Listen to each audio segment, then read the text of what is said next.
내 의의 하나님이여, 내가 부를 때에 응답하소서.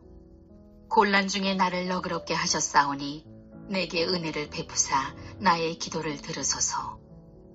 인생들아, 어느 때까지 나의 영광을 바꾸어 욕되게 하며 헛된 일을 좋아하고 거짓을 구하려는가. 셀라. 여호와께서 자기를 위하여 경건한 자를 택하신 줄 너희가 알지어다. 내가 그를 부를 때에 여호와께서 들으시리로다. 너희는 떨며 범죄하지 말지어다. 자리에 누워 심중에 말하고 잠잠할지어다. 셀라. 의의 제사를 드리고 여호와를 의지할지어다. 여러 사람의 말이 우리에게 선을 보일 자 누구뇨 하오니 여호와여, 주의 얼굴을 들어 우리에게 비추소서. 주께서 내 마음에 두신 기쁨은 그들의 곡식과 새 포도주가 풍성할 때보다 더하니이다.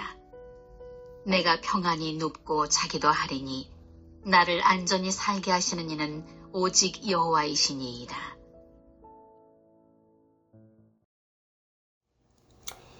우리가 보통 한 가지 일을 10년을 하면 그 일에 대해 전문가다 이런 말을 하곤 합니다.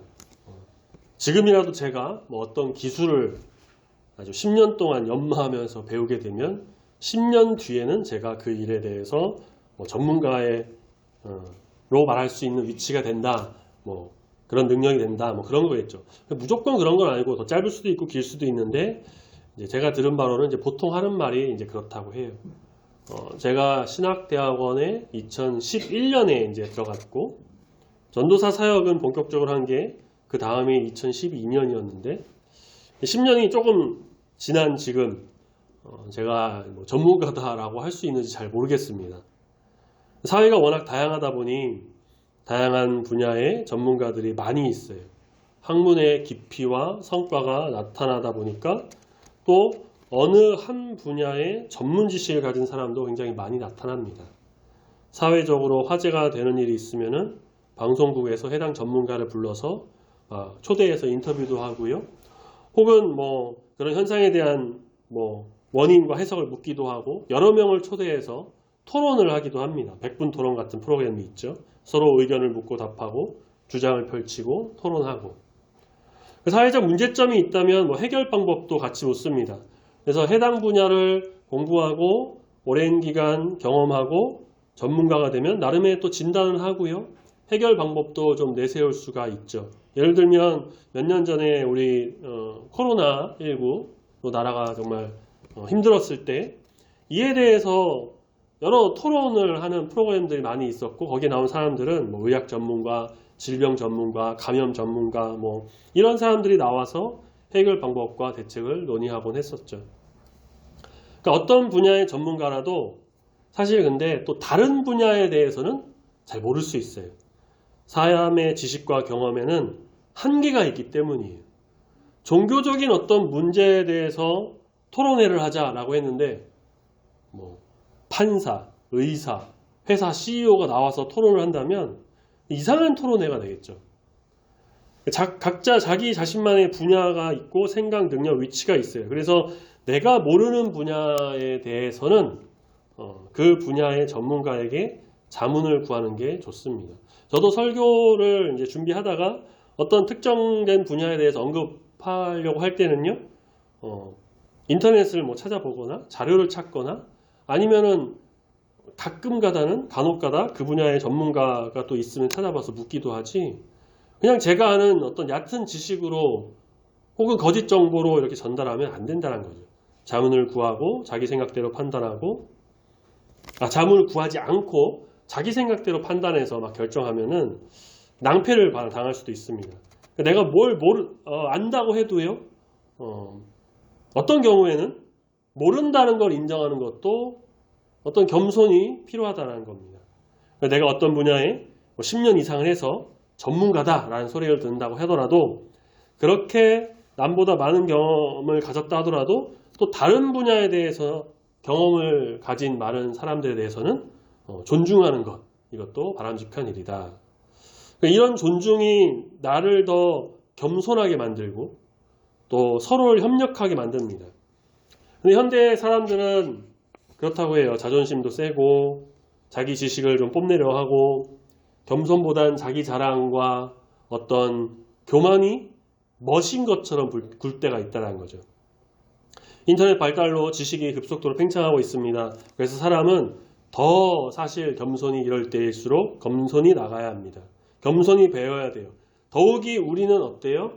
하나님의 사람으로서, 성도로서 전지전능하신 하나님 앞에서는 더더욱 겸손해야 합니다.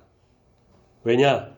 하나님은 한 분야의 전문가가 아니시라 오늘 우리가 보는 설교 제목에 보시는 것처럼 모든 것을 아시는 분, 모든 분야에 있어서 최고의 전문가이시기 때문이에요. 어떤 사람이 최연소 맨사에 들어간 아주 천재적인 지능을 가졌다고 하더라도요.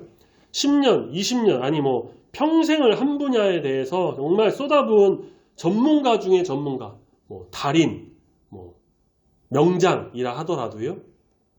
심지어 세상의 모든 사람의 지식과 경험을 다 합친다고 하더라도 하나님의 지식을 따를 수는 없습니다. 바울은 이렇게 말하죠. 고린도전서 1장 25절 하나님의 어리석음이 사람보다 지혜롭다. 그러니까 하나님께 좀 이 어리석다라는 표현이 사실 어울리진 않지만 그래도 만약에 하나님의 지혜와 지식이 조금 낮고 어떤 어리석은 부분이 있다고 하더라도 그것조차도 사람의 지혜보다는 훨씬 높다라는 거예요. 하나님께서는 우리의 환경과 상황 모든 것을 알고 계십니다. 우리가 하나님께 아뢰기 전부터 하나님은 우리의 환경과 위기도 다 알고 계십니다. 그런데 하나님은 그런 우리의 어떠한 환경, 위기에 막 빨리 개입해갖고 어떤 것을 막 하려고 하지 않으세요. 왜 그럴까? 우리가 하나님께 직접 아뢰기를 기다리고 계시기 때문입니다. 오늘 말씀의 시인 다윗은 1절에서 하나님을 불러요. 처음 시작부터 하나님을 불러요. 내 의의 하나님이여, 의로우신 나의 하나님이여. 하나님을 불러야 돼요. 뭔가를 강구하고 말하기 전에 하나님 먼저 불러야 됩니다. 그리고 말합니다. 내가 부를 때에 응답하여 주시옵소서. 하나님께 자신의 부름에 응답해 달라고 간구합니다.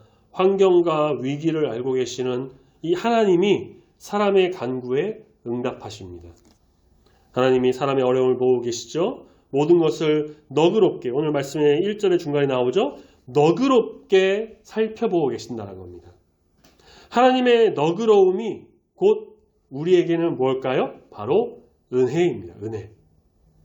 은혜의 하나님께서 우리의 기도를 들으십니다. 이처럼 하나님의 은혜를 깨달은 사람은 하나님 중심으로 살아가게 돼요. 하나님을 모르는 사람은 2절 말씀처럼 하나님을 욕되게 하고 헛된 일을 막 좋아하고 거짓도 꾸며요. 지난 주일 오전 예배 말씀에 우리 전도서 말씀을 봤는데 거기처럼 하나님 따르지 않는 자들은요. 세상이 헛된 것이 최고인 것 마냥 그 헛된 것이 전부인 것 마냥 그것을 막 붙잡으려고 살아가고 그 수증기 연기처럼 없어질 것들을 잡으려고 막 한다는 거죠. 다윗은 하나님께서 이러한 우리의 모든 상황과 환경도 다 보고 계신다라고 믿고 이야기하고 있습니다. 우리가 처한 이 환경은 욕망과 어떤 헛됨과 거짓으로 가득합니다. 지금 우리가 사는 세상을 한번 둘러보시면 내가 있는 곳을 한번 살펴보시면 물론 진실되고 좋은 것도 있지만 참 이게 그 세상 속에는 사람들의 욕심이 가득하고요. 연기나 수증기처럼 사라질 그 헛된 것 잡기 위해서 막 휘젓는 손들이 너무나도 많이 있죠. 정치권을 비롯한 여러 곳에서는 거짓이 난무하고요. 세상 사람들은 그렇게 하나님이 없는 더러운 세상을 막 만들면서 그게 좋다라면서 나아가고 있죠. 이러한 환경을 사실 우리의 힘만으로 다 바꾸기에는 조금 어려움이 있습니다. 당연히 어려워요. 몇몇이 바꾸려고 해도 전체가 바뀌지 않는 이상은 사실 정말 힘든 일입니다. 그러니까 우리는 바꾸려고 노력은 할 뿐이죠. 노력은 합니다. 그리고 하나님께서 우리가 처한 어떠한 환경, 그 모든 것에 은혜를 베풀어 주셔야 환경이 다 바뀌게 된다는 겁니다. 하나님께서 악인들에게 그들의 계획은 아무것도 아니다. 반드시 실패할 것이다 라는 것을 알려주십니다. 반면에 하나님의 사람은 하나님을 신실하고 하나님을 정말 신실하게 따르는 자들의 삶과 계획에는 하나님께서 형통함을 더해 주신다는 거죠. 전에도 한번 말씀드린 적이 있는 것 같은데요. 마가복음 10장에 가면요. 예수님과 제자들이 여리고를 가실 때 이제 맹인 거지 바디메오가 예수님이 지나가는 것을 알고 크게 소리 질러서 다윗의 자손 예수여 나를 불쌍히 여기소서 부릅니다. 예수님께서 이제 그를 불러요. 바디메오가 오자 예수님께서 물으시죠. 내게 무엇을 해주기를 원하느냐? 맹인이 원하는 걸 모르는 사람이 누가 있을까요? 그가 뭐 거지였으니까 뭐 돈을 조금 달라고 원할까? 아니면 먹을 것을 원할까? 라고 생각할 수도 있겠지만 바디메오는 예수님의 어떤 기적, 병고침 그런 거를 소문으로 들었고요. 그래서 예수님을 불렀습니다. 당연히 눈 고쳐주는 길을 원했던 거죠. 그런데 그 예수님께서 그것도 모르고 바디메오에게 뭘 원하냐 그렇게 물으셨을까? 예수님은 당사자가 자기 입으로 직접 말하는 것을 들으려고 하셨던 거예요. 선생님, 보기를 원합니다. 그렇게 자기 입으로 간구한 그의 눈을 뜨게 하셨죠. 하나님은 모든 걸 다 알고 계세요. 우리의 환경도, 상황도, 형편도, 주변의 모습도, 내 지금 현재 처지와 위기, 뭐 어떤 게 필요한지도 다 알고 계시겠죠. 그렇다고 해서 그냥 가만히 있는 게 아니라 가만히 있으면 알아서 해주시겠지. 그게 아니라 그럼에도 내 입술을 열어서 하나님께 우리는 간구해야 한다는 겁니다. 그러면 모든 환경을 아시고 주관하고 이끄신 하나님께서 그 간구의 소리를 들으시고 응답해 주세요. 너그러운 은혜를 더해 주신다는 겁니다. 욕망과 거짓과 헛됨으로 가득한 주변 환경을 물리쳐 주시고 우리의 상황을 우리 주님께로 이끌어 주신다는 겁니다. 간구하면 듣고 응답하시지만 간구하지 않으면 아무 일도 일어나지 않을 겁니다. 그러니 우리는 기도해야죠. 모든 것을 아시고 삶을 돌보시고 이끄시는 주님께 간절히 간구하며 그 너그러운 은혜를 경험하는 우리 모두가 되기를 소망합니다. 아멘. 하나님의 사람이고 성도고 의인이라 할지라도 그렇게 간구하고 주 앞에 나간다고 할지라도 악한 환경에 처할 수가 있어요. 여전히 세상은 악하고요. 여러 환경이나 상황을 조장해서 유혹하고 공격할 수도 있죠. 의인이라고 해도요. 악한 환경에 그렇게 노출되고 계속 죄에 노출되면은 자주 그런 상황을 접하면 자기도 모르게 악한 일을 하거나 죄를 범할 수도 있다는 거예요. 하지만 그래도 의인은 자기가 하는 일을 반성할 줄 압니다. 무언가 잘못됐다. 내가 자꾸 죄인과 어울려서 나도 모르게 그들과 똑같이 하고 있다. 라는 것을 나중에 결국은 깨닫고 멈출 때는 멈추고 돌아설 때는 돌아선다라는 거예요. 방향을 바꿀 줄 압니다. 그렇게 못하면 이미 그는 의인, 성도라고 할 수가 없겠죠. 그는 그냥 세상에 어울리는 사람, 죄인과 똑같습니다. 의인은 회개하고 유혹을 뿌리치고 죄를 뒤로하고 돌아설 줄 아는 사람. 하나님은 이런 의인을 원하시고 찾으신다는 겁니다. 하나님은 겸손한 사람, 하나님을 경외하는 경건한 사람을 찾으십니다. 3절 말씀해 보면 여호와께서 자기를 위하여 경건한 자를 택하셨다고 하시죠. 하나님이 경건한 사람을 불러서 하나님의 일을 맡기십니다. 우리는 모두 주의 성도로서 경건함에 이르러 하나님의 사명을 감당하는 주의 일꾼인 줄로 믿습니다. 아멘. 또 이런 경건한 사람은 그 사람이 하나님을 찾고 불러요. 사람의 힘으로 되지 않고 하나님을 의지해야 한다는 것을 알기 때문이에요. 경건한 사람은 욕심을 부리거나 자기 능력으로 되지도 않는 걸 말하려고 하거나 자기 전문 분야도 아닌 것을 막 자랑하고 뽐내려고 그렇게 하지 않습니다. 하나님께 맡기고 자기의 달란트를 활용해서 최선을 다해서 충성하는 사람. 하나님은 경건한 사람의 부르짖음을 들으시고 응답하신다는 거죠. 자, 반면 악인은 어때요? 우리가 수요 예배 시간에 이제 잠언 묵상을 보면서 10장 말씀을 봤었는데 거기에 이제 의인과 악인을 어떤 대조법으로 비교하는 거를 좀 봤어요. 악인은 막 독을 내뿜듯이 막 악한 말도 하고 구렁텅이에 빠지고 죄의 길을 일삼는 자예요. 하나님 편에 들지 않는 자예요. 끝까지 악행을 하다가 결국은 수렁에 빠지고 말아요. 그 악행의 끝이 수렁인 것을 알면서도 끝까지 고집하면서 앞으로 나가다가 결국 나라고 떨어지는 게 바로 악인입니다.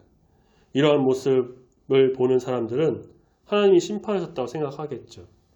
우리는 하나님께서 사람의 의로움과 악함을 판단하시며 반드시 심판하실 것을 믿습니다. 그래서 우리는 하나님을 두려워하면서 선을 행해요. 지난 2주 동안 주일 오전 예배 시간에 나왔던 중요 단어가 경외라는 거예요. 경외함. 하나님을 두려워하는 거죠.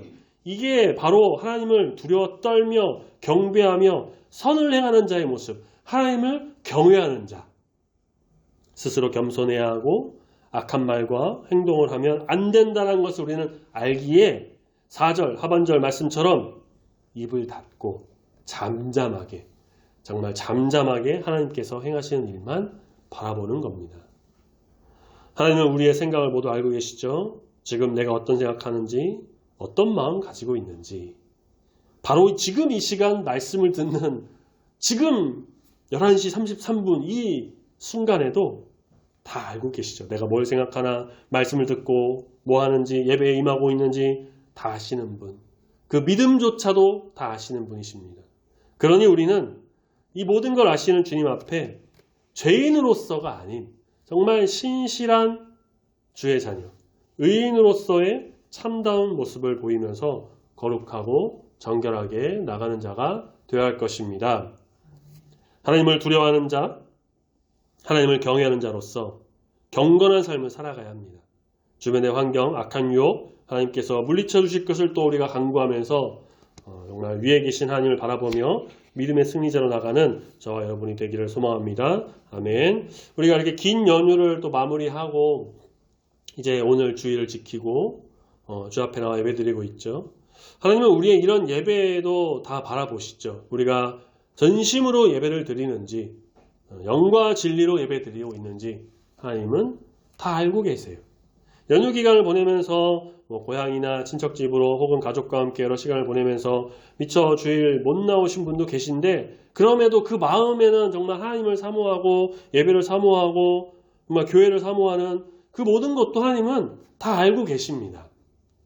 우리가 우리 몸을 산제사로 드리는지 그냥 땅만 밟고 형식적으로 지키고 있는지 하나님은 다 아신다는 것. 시인 다윗은 예배라면 사실 어때요? 우리가 잘 아는 것처럼 성경에서 예배라면 둘째라면 서러울 정도로 정말 온전히 하나님께 예배드린 참된 예배자였어요. 그런 그가 하나님께서 사람의 믿음을 알고 계시고 예배하는 의도마저도 알고 계신다면 알고 계신다라고 믿고 있는 겁니다. 예배드리되 우리 마음 깊은 구석곳에 자리 잡은 욕망 덩어리마저도 하나님은 다 알고 계신다라는 것. 그래서 다윗은 외칩니다. 5절 의의 제사를 드리고 여호와를 의지할지어다. 예배는 믿음의 행위예요. 하나님 앞에 나의 얼굴을 보여드리는 일입니다. 예배는 하나님께 영광 올려드리는 것과 동시에 우리가 그 영광을 경험하는 일입니다. 하나님을 느끼고 바라보고 하나님이 주시는 평안과 안식을 누리게 됩니다. 그런데 사람들 중에서는요, 6절에서처럼 우리에게 선을 보일 자 누구뇨? 누가 우리에게 좋은 일을 보여줄 수 있느냐? 이렇게 불평하는 사람들이 있다라는 거예요. 이건 무슨 말이냐면 하나님 어디 계시냐? 하나님 계시다면 세상에 선한 것이 더 많이 나와야지 왜 이렇게 죄가 많고 악한 게 많고 이런 일들이 일어나냐? 라고 하는 것과 똑같아요. 사람이 스스로 나타나려 하지만 하나님이 허락하시지 않으면 불가능합니다. 하나님께서 그 얼굴을 사람에게 비춰주셔야 합니다. 시편 기자 다윗은 세상의 선함마저 하나님이 주도하셔야 가능하다라는 걸 고백합니다. 하나님은 사람의 조롱과 그에 대한 겸손한 믿음 다 알고 계시면서 그 조롱하는 행위, 겸손한 행위, 그 모든 게 하나님 앞에 다 보인다라는 겁니다. 6절 하나님께서 그 얼굴을 들어 사람에게 비추십니다. 하나님이 사람의 모든 행위를 속속들이 알고 계신다는 걸 알려주십니다. 그러니 우리는 숨겨서는 안 되겠죠. 숨기려고 해서도 안 되겠죠. 숨겨도 소용이 없습니다. 요나를 한번 생각해 보시죠. 니느웨 가기 싫어서 하나님 피해서 다시스로 가는 배를 탔습니다. 하나님이 내가 어디로 갈지 어떻게 아시겠어? 니느웨 간다고 했으니까 그랬으면 됐겠지. 그러면서 다른 배를 타요. 거기서 그친 게 아니라 밑에 갑판에 있으면 하나님 보실지 모르니까 그냥 그 밑에 깊은 곳에 가서 숨어가지고 잠까지 자요. 거기 있으면 하나님 모르시겠지. 배 아래에서 있으면 니느웨 가는 줄 아시겠지. 하나님은 요나가 어떤 마음인지, 어디로 가고 싶어 하는지, 그리고 지금 어디를 가고 있는지도 다 알고 계셨죠. 그렇게 모든 사람의 행위와 마음을 아시는 주는 마찬가지로 우리의 마음과 행위와 모든 것도 다 보고 알고 계십니다. 특별히 예배드리며 나가는 우리의 모습을 바라보시고 기억하세요. 영과 진리로 예배드리는지 정말 마음과 뜻과 정성을 다해 하나님 한 분만 바라보며 나아가고 있는지 참된 예배자로서 거룩하고 신실한 예배자로서 하나님이 찾으시는 그 예배자로 세워지고 있는지 마음과 중심과 모든 행위를 보고 아시는 우리 주님이시기에 우리는 언제나 거룩하게 오직 성결하게 겸손하게 나 자신을 내려놓고 주님께로 나아가는 거룩한 예배자 참된 성도 우리 하나님을 의지하며 의의 제사를 드리는 귀한 우리 모두가 되어야 할 것입니다. 그런데도 여전히 하나님이 내 마음 모르실 거야 라고 착각하는 사람이 안 계시겠죠? 요나와 같이 숨어서 은밀한 곳에서 행하고 남이 본 적 없으니까 하나님도 모르실 거야 라고 생각하시는 분은 안 계실 겁니다. 그런 속담이 있죠. 낱말은 새가 듣고 반말은 쥐가 듣는다. 사람의 말과 행위가 하나도 감춰지지 않는다는 뜻입니다. 감추고 숨기려고 해도요. 결국은 드러나고요. 알려지게 되어 있다는 것. 사람이 보기에 또 풀기 어려운 일이고 미스터리한 거라도 하나님은 이미 다 알고 계신다는 겁니다. 창조주이시고 전지전능하시고 신중의 신이시기 때문에 그래서 바울은 이렇게 말해요. 로마서 11장 33절 깊도다 하나님의 지혜와 지식의 풍성함이요. 그의 판단은 헤아리지 못할 것이며 그의 길은 찾지 못할 것이로다. 여호수아와 이스라엘 백성이 하나님의 인도 아래에서 여리고성을 무너뜨리고요. 그 다음 이제 아이성으로 가기 전에 여리고성에 있던 물건들을 다 태웠습니다. 아간이 거기서 얼마를 숨겨서 자기 장막에 감춰놨죠. 하나님 그걸 모르셨나요? 그걸 아셨기 때문에 아이성 전투에서 패배하게 하셨고 누가 범인인지 제비를 뽑을 때 결국은 아간이 걸려서 여호수아 백성들이 알도록 하셨죠. 사도행전에 나오는 초대교회에 아나니아와 삽비라 부부가 있습니다. 그들은 교회를 위해서 정말 헌신적으로 일하는 일꾼이었을 거예요. 바로 앞서서 바나바가 밭을 팔아가지고 사도들에게 내놓는 것을 보고서는요. 그들도 그렇게 하려고 교회에 헌금하려고 했어요. 그런데 전부가 아니라 일부를 팔아서 베드로에게 갖다 주면서 전부를 팔았습니다. 거짓말했죠. 하나님께서 그걸 모르셨나요? 모르고 베드로를 통해서 한번 떠본 거였을까요? 하나님은 다 알고 계셨죠. 우리의 은밀한 것도 다 알고 계십니다. 시편 90편 8절에 우리의 은밀한 죄를 주의 얼굴빛 가운데 두셨사오니 하나님은 또한 우리가 누리는 기쁨을 알고 계십니다. 본문 7절에서 말하고 있죠. 주께서 내 마음에 두신 기쁨, 하나님도 아시는 그 기쁨입니다.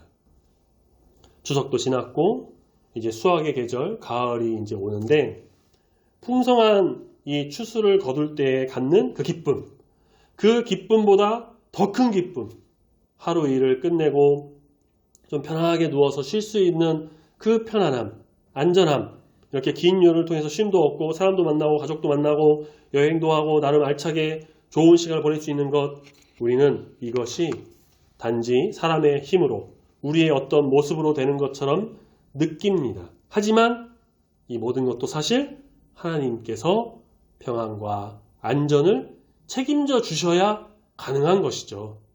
하나님이 우리의 모든 일을 알고 계시기에 우리의 편안과 안전을 계획하시고 이루시니까 우리는 이것에 늘 감사하며 기뻐하며 나가는 겁니다.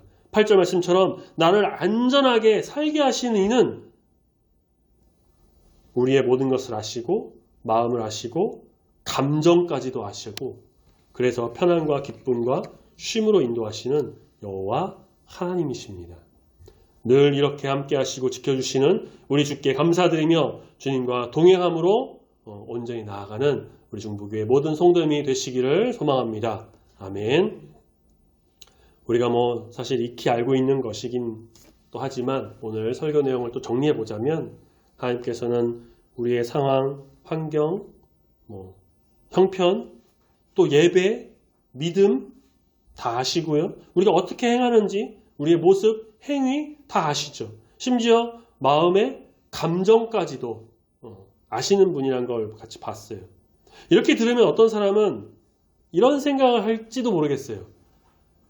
이거 좀 너무한 것 같은데요.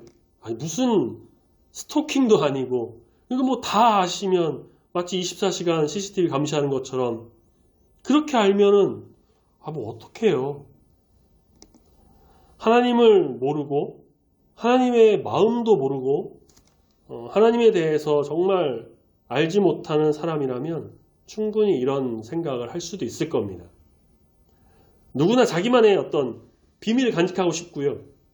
남이 모르는 뭔가가 좀 나에게 있으면 하고 간섭이나 억압받지 않고 좀 자유를 만끽하고 세상에 풀어져서 생활하고 싶은 자들은 이런 생각을 할지도 모르겠습니다. 하나님께서는 모르려고 해도 모르실 수가 없는 분이에요. 먼저 하나님은 창조주이십니다. 모든 만물과 사람을 다 만드신 분이죠. 만드신 분이 그 만들어진 존재에 대해서 모르는 것은 사실 이상한 거예요. 10년 이상 공부한 한 분야의 전문가가 책을 집필합니다. 근데 그 내용을 몰라가지고 자기 이름으로 건 북콘서트에 가서 사람들이 묻고 이야기하는 거에 대답을 못한다면 그건 좀 이상하죠. 창조주는 다 아십니다. 그리고 하나님은 전지 모든 것을 아시고 전능 모든 것을 하실 수 있는 분, 신 그 자체이신 분이죠. 신이라는 존재가 사실 인간의 어떤 생각과 능력을 초월해서 모든 것을 알고 능력 있는 분을 말하잖아요. 하나님께서 바로 그런 분이십니다. 그러니 우리의 모든 것을 모르실 리가 없죠. 그리고 하나님께서는 그렇게 우리의 상황, 환경, 믿음, 마음, 행위, 예배, 언행, 감정 그것을 다 아셔야만 하는 분이에요. 왜냐? 그래야만 그 살아가는 자녀 백성을 돌보시고 이끄시고 의의 길로 인도하시면서 너그러운 은혜를 부어주실 수가 있으시기 때문입니다. 혹은 잘못된 것을 보시고 다시 돌아오도록 깨닫도록 하실 수도 있으시기 때문이죠. 하나님께서 그 모든 것을 아시기 때문에 나 사생활도 없고 막 비밀도 없고 이거 너무하다. 이것은 하나님의 그 사랑과 우리를 향한 계획, 자비하신 뜻을 모르는 사람들이 하는 말인 거예요. 우리는 우리의 모든 것을 아시는 주님께 더욱더 감사해야 합니다. 이런 찬양의 가사도 있어요. 나보다 나를 더 잘 아시는 주님. 그러니까 내가 나를 아는 것보다 나를 지으신 하나님께서 나를 더 잘 아신다는 겁니다. 내 주변의 상황도 만지시고 환경을 지배하십니다. 그래서 믿음의 길로 갈 수 있도록 이끄시고 의의 길로 갈 수 있도록 붙들어 주십니다. 그렇게 주님 앞으로 나아간 우리의 예배의 마음도 아시고 평안과 안식을 부어주세요. 때로는 우리가 잘못되는 길로 갈 때 그것도 아셔서 돌이킬 수 있도록 하시는 분이시죠. 우리의 감정까지도 마음까지도 다 아시기 때문에 우리의 모든 것을 주관하시기 때문에 우리는 그 모든 걸 아시는 주님께 늘 감사드리며 채워주시고 공급해주시고 이끌어주시는 것을 기대하고 소망하며 나가는 간구하며 나가는 자가 되어야 할 것입니다. 하나님은 다 아시기 때문에 우리가 간구할 때 그 간구의 소리를 들으시고 응답해 주신다는 것, 우리의 형편과 상황에 맞게 공급해 주신다는 것도 우리는 늘 기억해야 합니다.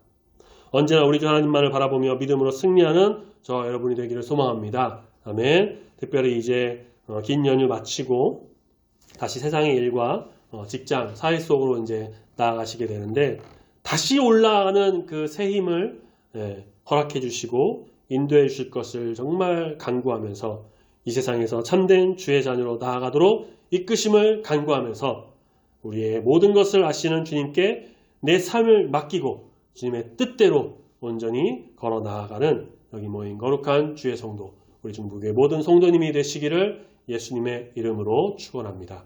아멘. 같이 기도하겠습니다.